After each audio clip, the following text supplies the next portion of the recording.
Well, hello there everybody, and welcome back to another episode of An Ecologist Plays, the channel where we are learning more about nature by playing games. Now, we are back in Ark Survival Evolved, and during the video there is something that you have to keep a close eye out that's usually not on the beach here. So, yeah, I'll let you know at the end to drop down in the comments what you think it is, and then to watch for the last little bit to find out whether you were correct.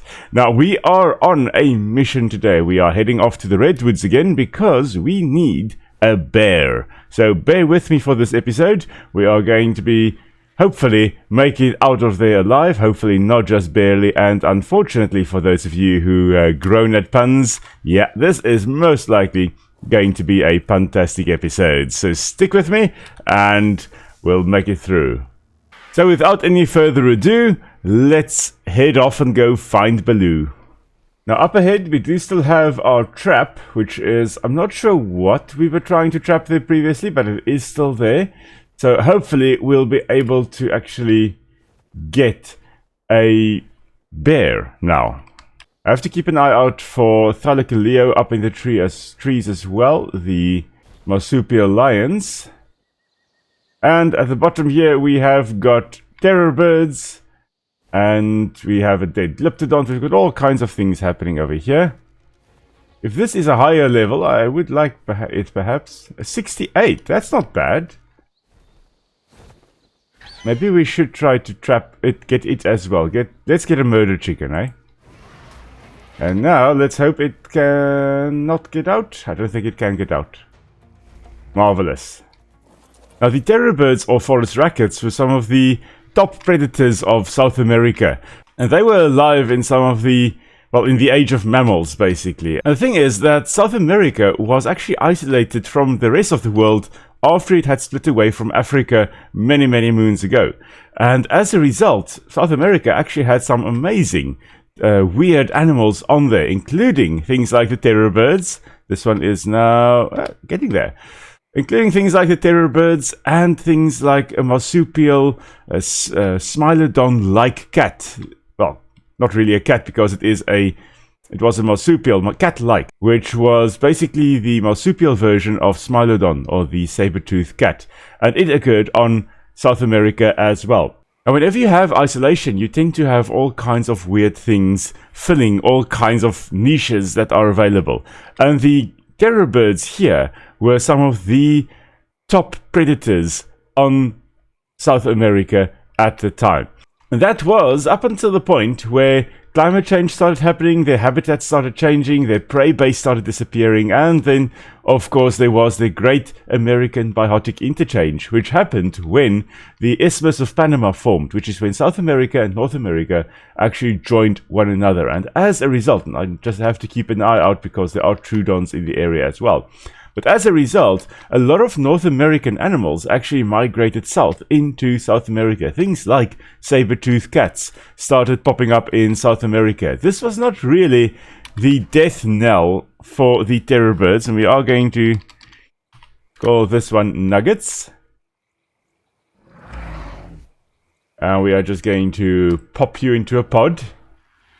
But as I was saying, that was not the death knell for the forest rackets. They did still hang on, but they did not last as long as you would think they would. And then one species of forest racket made it across to North America and actually lived there quite well. Let's see.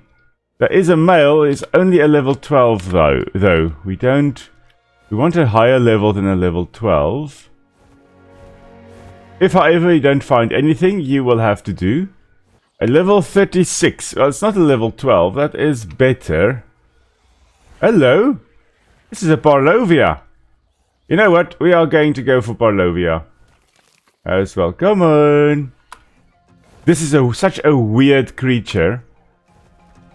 Looks like a massive badger, but it isn't actually related to it. Never mind. It's going to attack the bear. And I killed both the Purlovia and the bear. Oh well, that didn't go as expected at all. Right, so no Purlovia for us.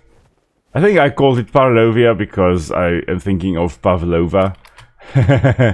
And this thing will forever be, I don't know, for some reason, it always reminds me of Purlovia.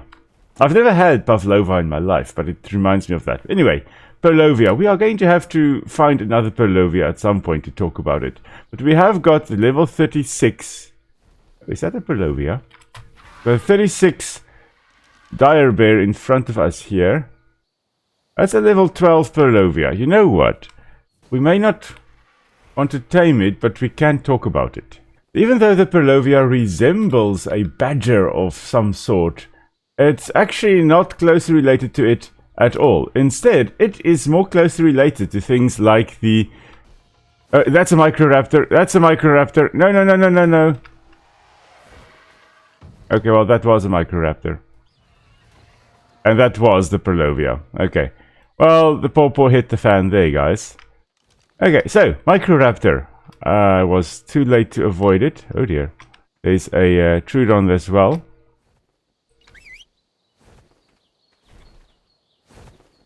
Things are going south a bit here. Let's go and get rid of the Troodon. There we go.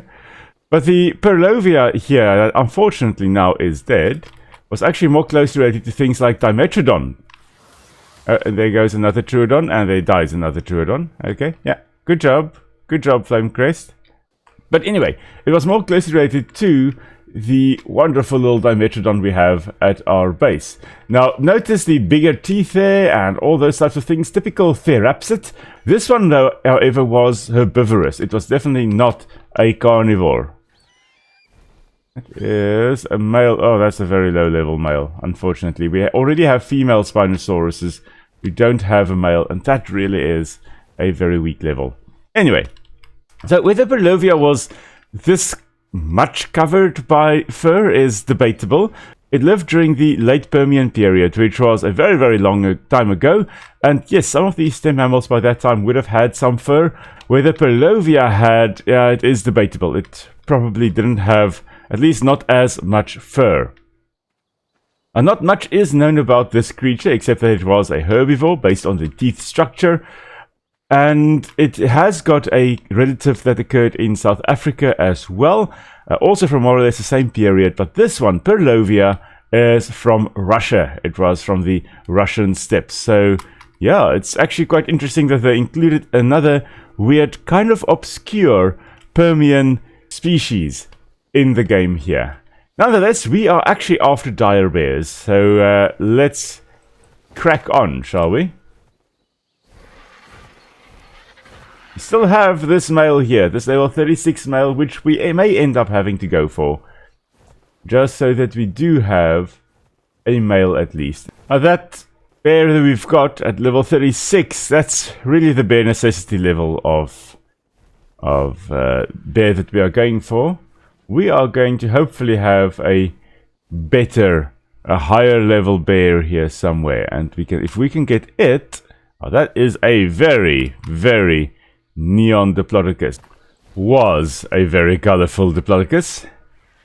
Okay, I can't seem to find any higher levels, so this level 36 is going to have to be our lovely little bear that we are taming. So, just going to line up Flamecrest over here as our getaway vehicle. Jump right out. And shoot. I don't know why does Flamecrest always have to be flying after me when I don't want her to, but anyway. Off we go, finally. Okay, the bear is catching up. Now, the Arctodus, which is the genus of bear that the dire bear here is, was a short, well, also called the short-faced bear, also sometimes called the running bear. Because they most likely could run quite fast. And initially it was believed that they could run very long distances, very fast, very long distances. However, analysis of the bones actually showed that they were too thin to support the weight of the, so close, of the bear over very long distances. And so they were probably short distance sprinters.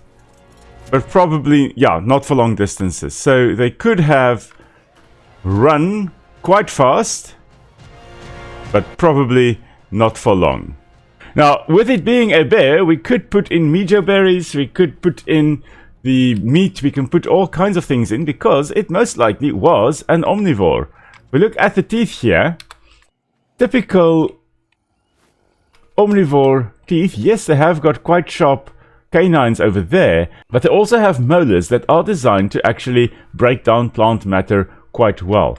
And the dire bear, or well, the short-faced bears, were some of them, yes, were more carnivorous than others, but most of them were quite probably very herbivorous, or at least very omnivorous, feeding on a variety of food that they could find. Now, we have got Megaloceros over here, and I can't seem to pick it up because that clearly is disabled. Now, we need a Megaloceros.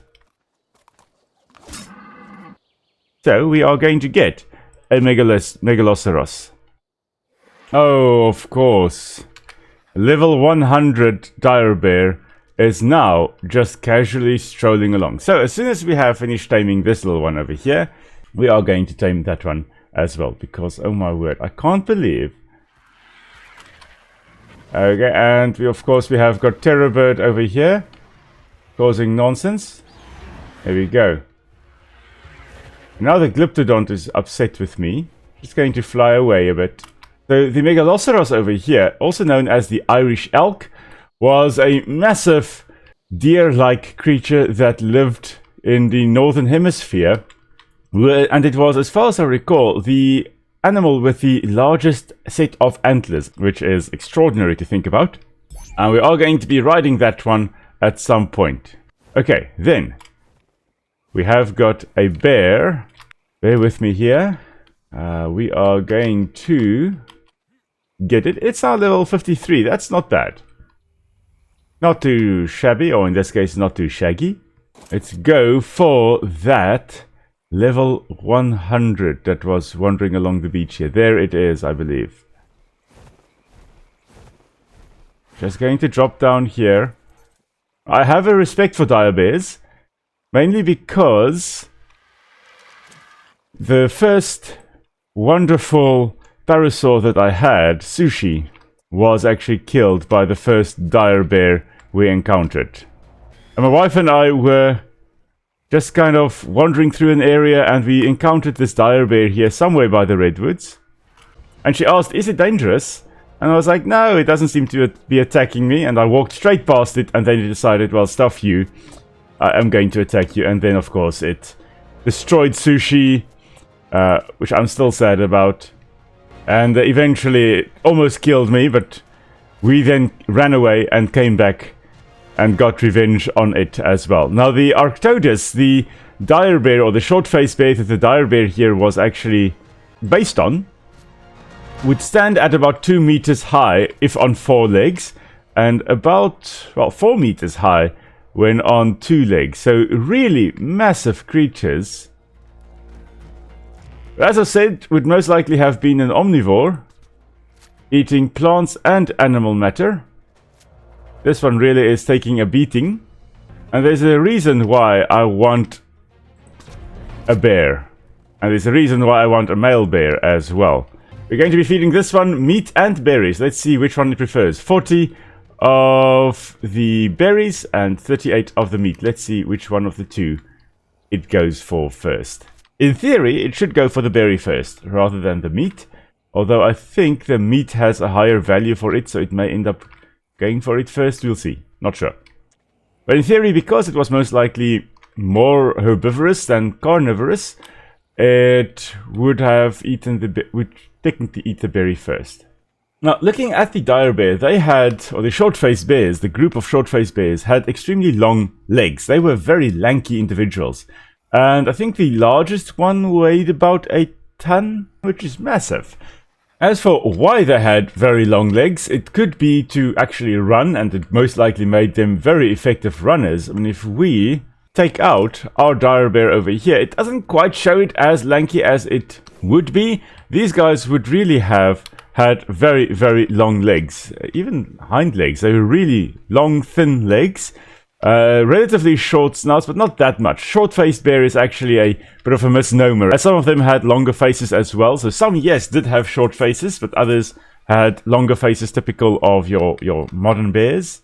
And these long legs made them very capable runners, but also meant that they could most likely travel relatively long distances to go look for food. And that's where their size came in. Their size was probably not to actually catch large animals. There's some evidence that at least one of them did attack a mammoth, but that was most likely the weird one in the family. It is most likely that they used their size to give them an advantage to scare other animals away from their prey. So to scare other predators that they shared their homes with, to scare them away from their prey, and then to defend the carcasses against anything that would take it away from them. And that act of stealing food from something else that caught it is what we call kleptoparasitism. Klepto referring to stealing. So this is parasitism through stealing. It's not like a tick that drinks your blood and parasitizes you in that process. This is stealing someone's food. So if you have a housemate that keeps on stealing your food, well, he is a kleptoparasite. He is harming you in the process of stealing your food, and he is, well, stealing it, so kleptoparasite. So quite a cool bear, and I think of them very much like non-social, massive hyenas. And the spotted hyenas, for example, in Africa, known to, of course, scare away predators from their food, especially things like wild dogs. But they can also hunt their own food. Very similar to what these guys would have done. But the dire bear, or the short-faced bear, being, hello there, yo, being an omnivore, they could also very easily switch over to a herbivorous diet if there were no food in the area. Let's just get you back in the pod, let you take a nice long nap. How is this one progressing? 61%. And it has eaten the meat. It hasn't actually touched the berries at all yet. Very interesting. So this one, the smaller one that I have just put back in and now I'm taking out again, we are going to have to name it. So we are going to call it Chicago. Because this is the lowest level of the ones we have, and therefore it is a cub. And you know, Chicago Cubs, the baseball team. So yeah, here we are. It is a level 53. It's not too bad. Well, 55 now. And there we go. Tamed. And obviously we are going to be calling this one Baloo, because you know we have to. It's been set up since the beginning with the bare necessities, and we're just going to pop Baloo back into a pod over here, a level 149. That is marvelous. And then let's head back so we can actually make a lovely saddle for Baloo. For the bare necessities, the simple bare necessities. Here, as we fly in, we are going to need some cementing paste for our saddles as well, and we are going to just get some Arctodus paste over here, because we have got the Arctodus, we've got the snails, may as well go for it. We've got some here. Hey, why do you want to go and escape, Slucky? The Slucky is a baby. We had Slucky over here, was born, and then all these other siblings died, and he's the only one that actually survived. And so he is just carrying on doing his things in here. Let's see, who have we got here? Phoebe!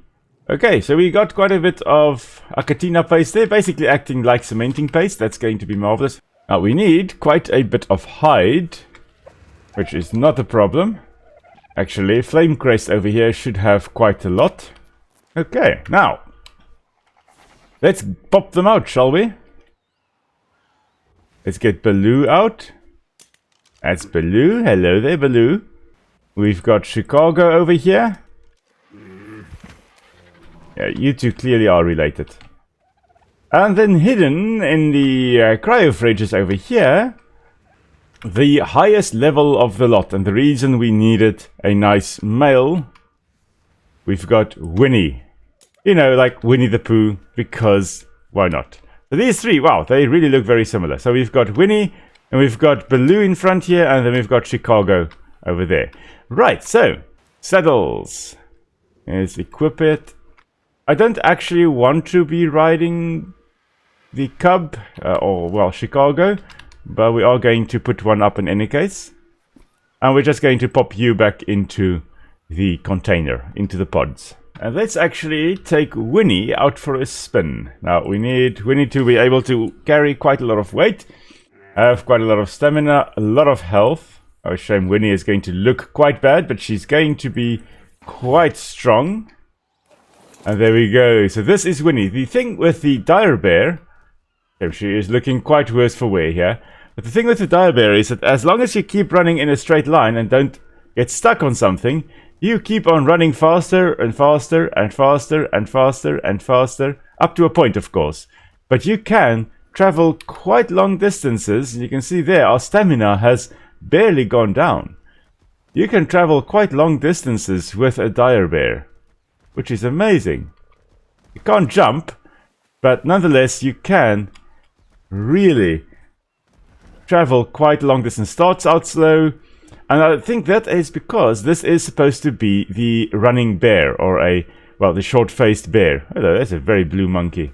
Very blue animals still around, because I think that is from the Easter skins that are available. We've got really neon creatures over here, but this is quite amazing. We're just going to take a quick lap around the island over here.